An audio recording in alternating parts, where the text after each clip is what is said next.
Tonight on NewsVision, we're just hours away from the start of Ultra Music Festival, how its new home is affecting UM students, and how the university is trying to keep you safe. Plus, Governor Ron DeSantis visits the U for a big announcement about the high-profile appointments of 2 University of Miami alums. We'll tell you what they'll be doing. And later on, the second of a 3-part series, Not All Heroes Wear Capes. We'll introduce you to one pair who is trying to help first responders. Also, a new focus on mental health in Parkland after 2 survivors of the Parkland massacre took their own lives. We'll tell you what the UM Counseling Center is advising. Good evening and thank you for joining us. I'm Rebecca Chung. And I'm Tyler Walsh. Thank you for joining us. These stories and much more on tonight's show. NewsVision starts right now.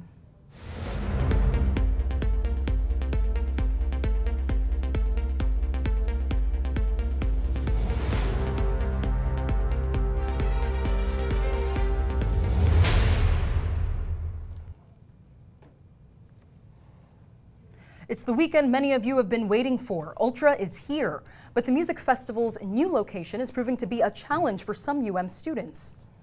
The festival is moving from Bayfront Park to Virginia Key. And that's where the Rosenstiel School of Marine and Atmospheric Science is located, which is added to the concerns about safety. UMTV reporter Jackson Dill joins us with the details. So Jackson, what are they concerned about? Well, guys, loads of people head to Virginia Key for Ultra Music Festival seem to be the biggest issue. In fact, over 60,000 people are expected to attend the 3-day event, which kicks off tomorrow. Headliners such as David Guetta, Alesso, Tiesto, Marshmello, and Galantis will be performing in addition to many other artists. Events are taking place at the Miami Marine Stadium, as well as the historic Virginia Key Beach Park. If you recall from previous years, Ultra took place at Bayfront Park in downtown Miami, but numerous noise complaints and other issues led to the city banning the event from taking place at that venue this year. So now it has been moved to this location, but there's a new round of concerns. The University of Miami's Rosenstiel School of Marine and Atmospheric Science, or RASMUS, is located just across the street from Ultra, and the anticipated disruptions have forced the dean of the school to cancel classes and labs and to shut down campus through the duration of the event.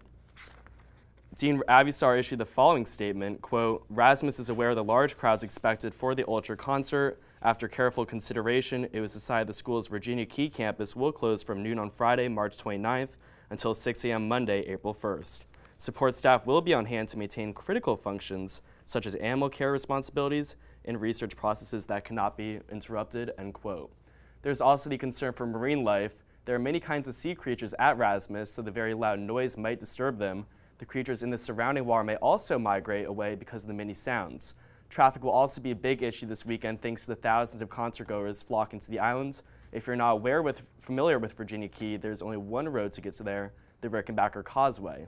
Ultra says that they have a plan in place offering free shuttle service, transporting attendees to and from 3 locations in downtown Miami to the festival venue.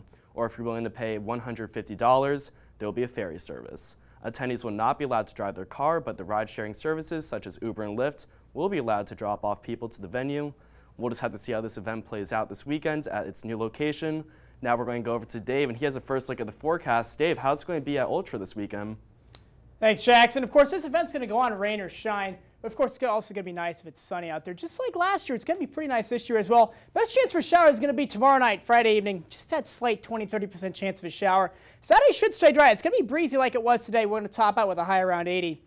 Saturday will be actually the warmest day, called 82. Not a cloud in the sky. Sunday will definitely be the nicest day of the 3 days out there on Virginia Key. Now, of course, as Jackson mentioned, do not drive out there. Take an Uber, take a Lyft, unless you want to pay that $150 steep ferry charge. Take some sunscreen as well. Of course, 2.5, I would say, the days are going to be really sunny. Listen to the officials in case you not stay hydrated. Of course, there'll also be a medical tent out there. Try to stay hydrated as well, and be smart and be safe as always. Take a look at the live radar. Now, just a quick little shower out there in Southwood. We'll have a better look at the radar later in the show, guys. But how about this Ultra forecast? You know, it should stay pretty dry, similar to last year, but I'm glad it's not going to be too hot out there so people can stay hydrated for sure. What do you guys think? Well, to be honest, I don't know about the $150 ferry. For me, that's a little expensive. No, my wallet cannot afford that whatsoever. Yeah. But, I mean, spending $150 at least a bottle or 2 of water, you know, that's about less than 1/10 the amount of cost. So definitely takes to stay hydrated. That's going to be the #1 key out there this weekend for sure. Well, thanks, Dave. You're welcome.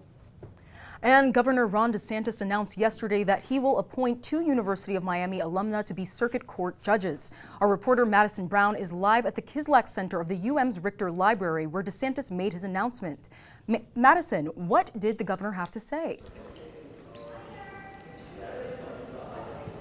Governor DeSantis made his announcement right here yesterday around 12:30 p.m. He announced the addition of 2 UM Law alumni to the 11th Judicial Circuit Court. Tanya Brinkley and Michelle Alvarez-Barakat both graduated from UM Law in the 1990s, and they will replace 2 judges who have moved on to the 3rd District Court of Appeal. The governor says he is confident that the new judges will be successful in their positions. And I think both will serve with integrity. They have done that on the county court. They'll continue to do that on the circuit court. They came to me very highly regarded, and the reviews were great. And being able to sit down and talk with them, I was confident that they had the integrity, the intellect, but also the appreciation of the important role that judges play, but also the limited role of judges play. The new judges were surrounded by loved ones as the governor made his announcement. Brinkley and Barakat thanked Governor DeSantis and their families at the press conference. Some UM law professors have spoken fondly about Brinkley and Barakat, and both women say they are looking forward to starting their new roles. I'm Madison Brown reporting live for UMTV. Back to you guys at the studio. Thank you, Madison. The first Democratic debate of the 2020 election is headed to Miami. The DNC just announced today that 2 days of debates will happen on June 27th and 28th, and one South Florida mayor could be up on that stage.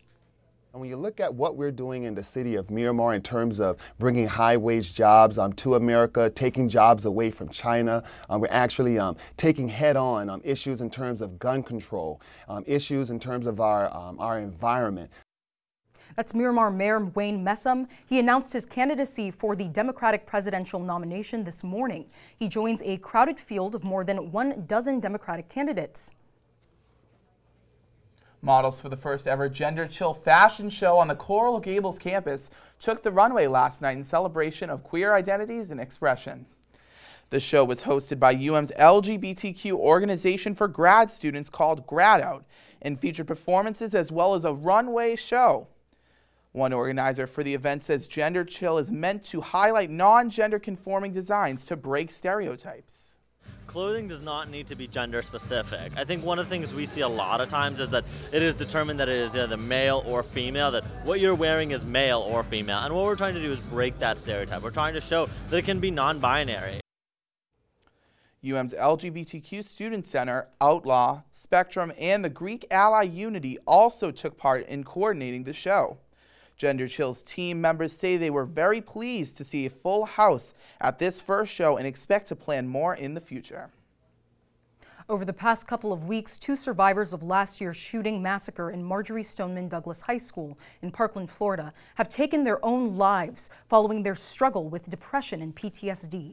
Now the UM Counseling Center is reaching out to students who are struggling with mental health.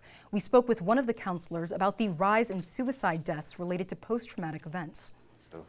The kind of rash of suicides that have been happening. Suicide has a bit of a contagion effect. So when there's one suicide, the people are kind of in the social network of that person. So it would be the other Parkland community members would be at increased risk for suicide. Some psychologists say that mass shooting survivors can suffer from a variety of mental health issues, including PTSD, depression, substance abuse, and anxiety. And if you or someone you know having thoughts of suicide, there are numerous resources for you. You can call 211 or text FL2 to 271271. And Rebecca, it's not only mass shooting survivors dealing with emotional scars. Last week we introduced you to Sean Compana. She's a local firefighter who's fighting for her life as she struggles with the reality of PTSD like many of other first responders. Remember that not all heroes wear capes. Well, Sean's hero is no exception. UMTV's Erica Orstad explains. And now we're off to the first leg of it, a late break by the His name was Done It All, a racing greyhound, fast and strong. Clear lead by 3 lengths. He raced 55 times at Palm Beach Kennel Club until an accident left him with 2 broken legs. No chance of ever racing again. His new name, Charlie. Sean had been fostering greyhounds for a while now, and she wanted another one. So her friend at the greyhound rescue pulled one aside. I knew I was going to bring home a black greyhound. I said, I'm going to bring home a black one. You got me a black one, right? And she goes, that's the one I brought back for you. And then I turned over, and there's Charlie. And just like that, the start of a bond that changed her life. He needed Sean, and Sean needed him. PTSD completely taking over. Thoughts of suicide at every turn. Severe cycles of anxiety, and then severe cycles of depression. When you get into that space and you start to resolve, there's no other way out. Things are only going to get worse from here. Rock bottom. But then I couldn't stop thinking about my dogs that I know I mattered to, because they still loved me. People didn't, you know, but they did. So it was a battle between, am I going to leave them like this, or maybe just not right now? And then tomorrow, same process, and then tomorrow, same process.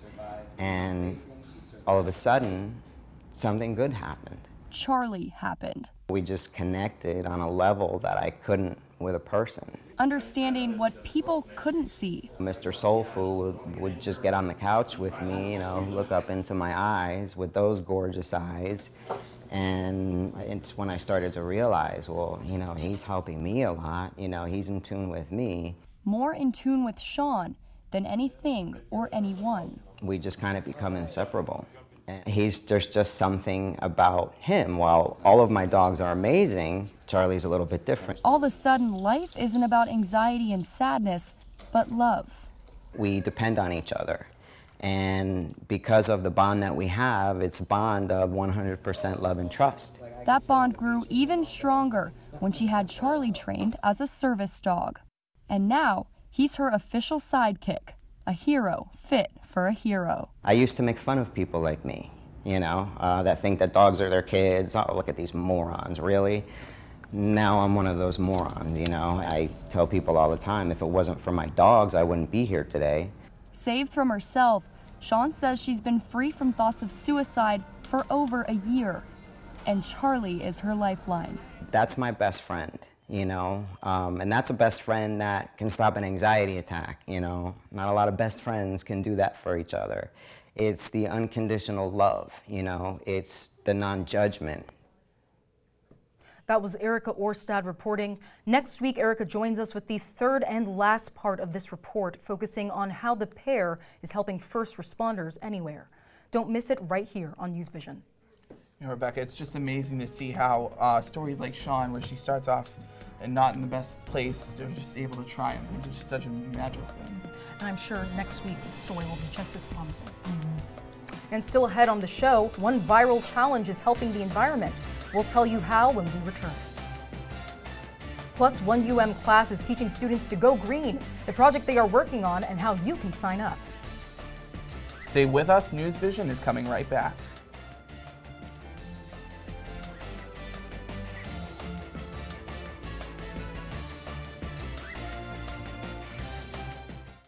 Green hat, red hat, oops.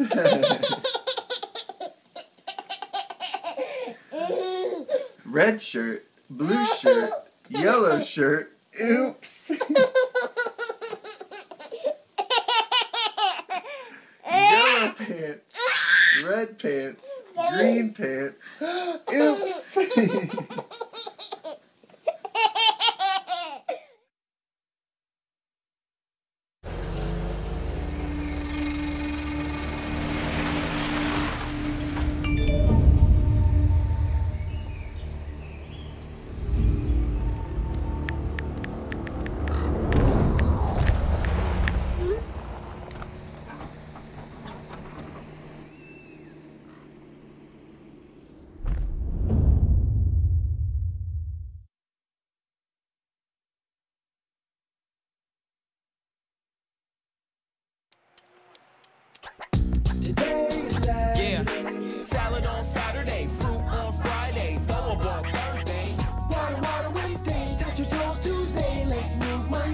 happens next Sunday.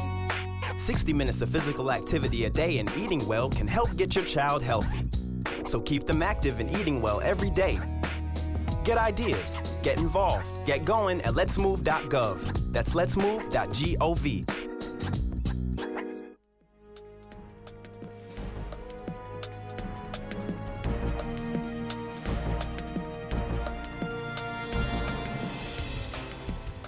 Thanks for staying with us. Over the past couple of years, we've seen several initiatives to make the orange and green more green. The movement has taken over campus from solar panels to new buildings, and now it's heading into the classroom. UMTV reporter Trayvon Howard joins us to explain. Hi, Trayvon. Hey guys, well, this past year, students have been getting their hands dirty, for a good cause, of course. The Sustainable Suburbia Garden project started last year as a design course to help renovate an area of the university's arboretum. Now, with the help of Dr. Terry Hood, students enrolled in several classes are helping rebuild that same area. It is overwhelming and I love it so much. And it's really great because it is multifunctional. So we have the pollinator plants, which provide habitat for a bunch of butterflies. We've seen a lot of hummingbirds come in. Some bumblebees, which are in a lot of danger right now, and a lot of the food is beautiful. It's all blooming at different times, so there's always something to look at. The classes students can enroll in are ESC 215, 415, and 515. This is the first time a permanent sustainable garden space has been primarily used for classroom purposes, and they hope it will inspire students to make their own. Live in the studio, I'm Trayvon Howard for UMTV. Miami Beach is a year-round playground. Blue waters, sandy beaches, and hot sun make it a go-to destination for millions of tourists, especially during spring break. But sometimes the fun in the sun can lead to beaches covered in trash. Now, a crackdown on spring break littering has led to a new social media challenge to clean up the mess. Trash Tag Challenge is a challenge where people are going around to areas that have been polluted by trash and different debris, and they're going around taking pictures before and after they clean it up. The Trash Tag Challenge has taken many coastal cities by storm, including Miami Beach. To join the challenge, you can post your before and after pictures on social media using the hashtag #TrashTagChallenge. We're going to take it now to the weather wall. Dave Downey has our forecast. Dave, what is it looking like out there? It's really blustery out there. Let's take a look at the current winds. Really northeast conditions out there, just pretty gusty winds out there. 12 out of the east, northeast, and Key West. Strongest actually out there in Marathon, 20 out of the northeast. Now here's the reason why. You got this low pressure system spinning off the coast of the Bahamas. What that's doing is driving the winds and showers down from the northeast to the south here in South Florida. That's actually going to move off the coast tomorrow. Not be much of a deal heading into the later part of the next weekend. Now straight up, there's really not a whole lot going on here. We got this little system up here in the Midwest moving into St. Louis right now. It's crossed over Missouri today, hit Kansas City just after 2 o'clock today, and just moved to St. Louis. Actually, no lightning picking up by the radar, so nothing severe here at all. Just some showers and some springtime showers in the Missouri region today. Now let's take a look at the live radar down here. Nothing really going on. We saw a shower up there just a few moments ago. That has since dissipated. A couple showers, of course, up here just off the coast, up in Broward County. We'll see if those can hold together as we move towards the south later tonight. But I don't think they will. Just a hair, just a very slight chance of a shower heading into tonight. Let's take a look at the climate report today. 5 degrees below the average high we should be. 76 was the actual observed. 81 is where we're supposed to be this time of year today. 62 was a low this morning, also cooler than the record, I should say the average low of 66. And then the record low of 52 set back in 1955, nowhere close to what we were this morning. 10 degrees off. Now, of course, tonight's forecast, we'll call it 66, breezy with, again, just that slight chance of a shower. Winds out of the northeast between 10 and 15 miles per hour. Gusts 25 to 30 miles per hour easily. As that low will be hanging around throughout the night tonight. Tomorrow's forecast, we'll call it 80. Should get up in the 80-degree mark. Windy with, just that slight chance of a shower. Winds out of the northeast between 10 and 20 miles per hour. We're really not going to see those winds subside, most likely till Sunday. Severe risk tomorrow. This is actually just east of Oklahoma City, up into Springfield, Missouri, and then that marginal risk will encompass that as well. But then that slight risk out in the Midwest tomorrow afternoon. Futurecast will stop here Saturday afternoon, 3 o'clock. The low pressure system is going to be associated with a cold front here across the northern part of the country. Lots of rain associated with it. It's actually going to stall out and fall apart as it approaches Florida. And then we're going to watch this another one as it approaches and it clears through Wednesday morning. Slight chance Tuesday night into Wednesday morning. That's probably going to be the best chance of rain the next 7 days. There it is, Monday, Tuesday, Wednesday. Just that slight chance. High is going to be gradually ticking up in the low to mid 80s, but low is going to be pretty consistent in the mid to upper 60s. Tyler, back to you. Thanks, Dave. Thankfully, the weather held up for one popular South Florida event. That's right. It's the Chili Cook-Off at Pinecrest Gardens. Community members come together every year to see who has the winning recipe. But as reporter Sharon Dankwa explains, this year's event was more than just food and fun. It also raised money for a special cause.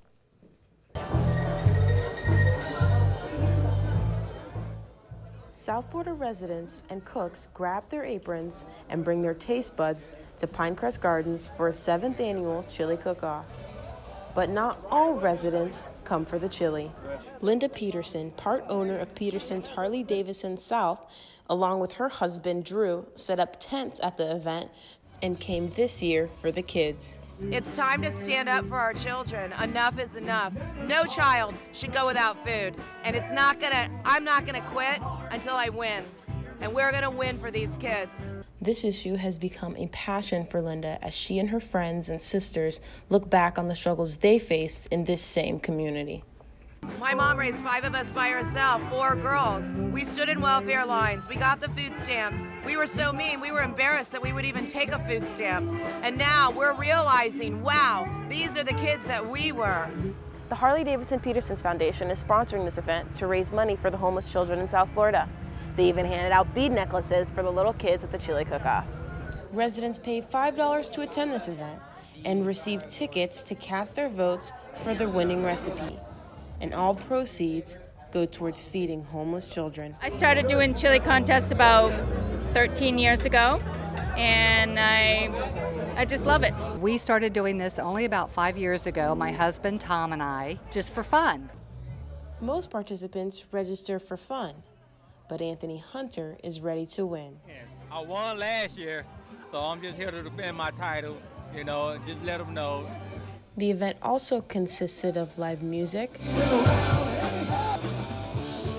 a Harley-Davidson bike show, and a performance from the Miami Heat dancers.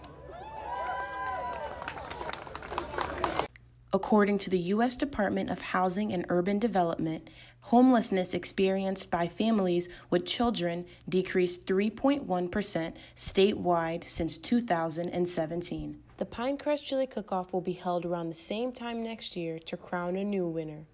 But to Linda Peterson, the children will always be the real winners. Reporting for UMTV, I'm Sharon Dankwa.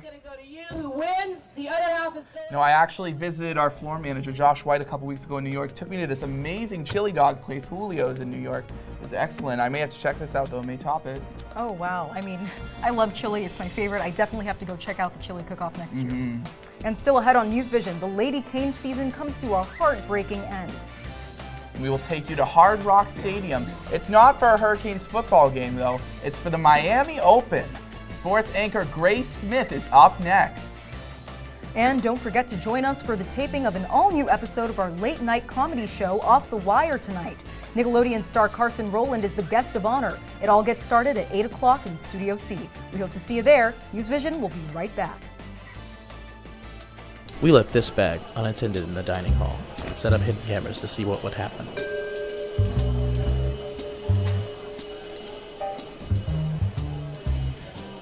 It only took 14 seconds. If only it were this easy to spot a thief. Remember, keep it with you. Keep it safe.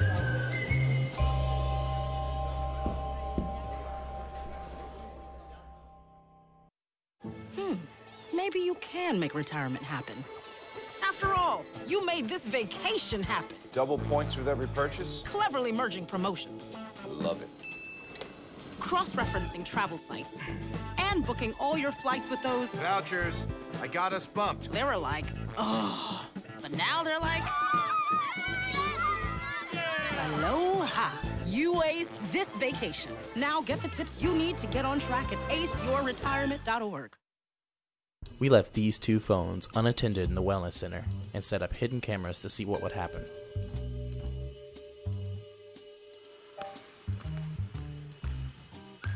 It only took 13 seconds.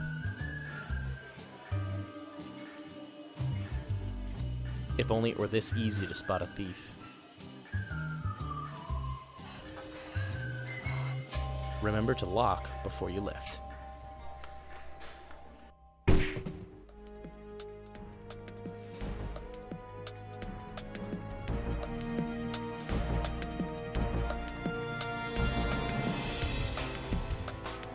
Thanks for staying with us. I'm Grace Smith with sports. The Miami Open tournament completed its first week, pulling through somber weather and major headlines for players, and it takes place at a brand new venue. Its new official home is Hard Rock Stadium in Miami Gardens. Since the Miami Open began in the 1980s, it has taken place mostly on Key Biscayne. This new venue offers plenty of food options, an art gallery, comfy lounging, and big screens throughout every station. And most attendees seem to enjoy it. This venue is 1,000 times better. It's easier to get to for those of us that live in Palm Beach County. As for the players, Serena Williams was forced to withdraw because of a knee injury, and #1 world-ranked Naomi Osaka is also out after getting defeated in her third-round match. However, three-time Miami Open champion Roger Federer dominated to secure a spot in the quarterfinals. The new champions will be named on Sunday. The women's basketball season comes to an end after a heartbreaking loss in the second round of the NCAA tournament last weekend. The Canes hosted the first two rounds of the tournament, but the home court advantage only went so far. The Canes' stellar season earned them a fourth-seeded place in the tournament, and they beat number 13-seeded Florida Gulf Coast University Friday night. But Sunday evening, while facing off against the Arizona State Sun Devils, a penalty and failed layup in the last 10 seconds cost them the close game. Unlike the rainy spring last year, the indoor practice facility is providing the perfect stage to stay dry, practice, and impress NFL scouts. Hurricane football alumni hit the turf at the IPF for Pro Day. Although most focus was on the 6 Canes who attended the NFL Combine last month, Pro Day offers a chance for players that weren't invited to show off their skills. One standout was fullback Trayon Gray, who ran a 4.37 40-yard dash. Other Hurricanes in attendance were quarterback Malik Rozier and receiver Daryl Langham. That's all we have for sports today. I'm Grace Smith, but don't go away. NewsVision will be right back after a short break.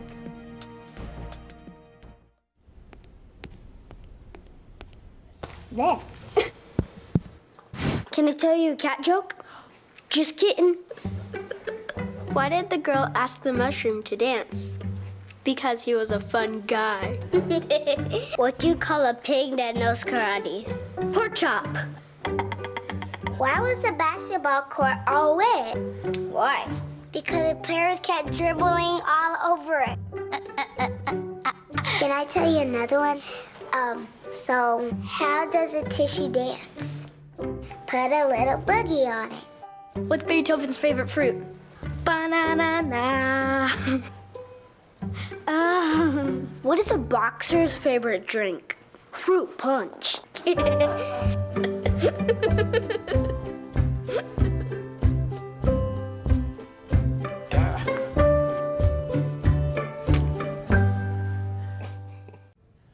You will not be able to pay your fall semester tuition with your lottery winnings, at least for now. The good news, someone won last night's nearly $770 million Powerball jackpot. The bad news, they did not buy the ticket in South Florida. The winning ticket was sold in Wisconsin, and if the winner takes the lump sum option, they'll walk away with nearly $440 million before taxes. So far, they have not claimed their prize. But guys, I don't even know what to say. I can't explain that. I wish I won, then I'd be able to afford that $150 ferry, right? Exactly. Yeah. That's all we have for this episode of NewsVision. Thanks for joining us. We hope to see you back here next week, but don't forget to join us for Off the Wire for the taping of an all-new episode. It kicks off underway in just a few minutes in Studio C. See you there. Good night.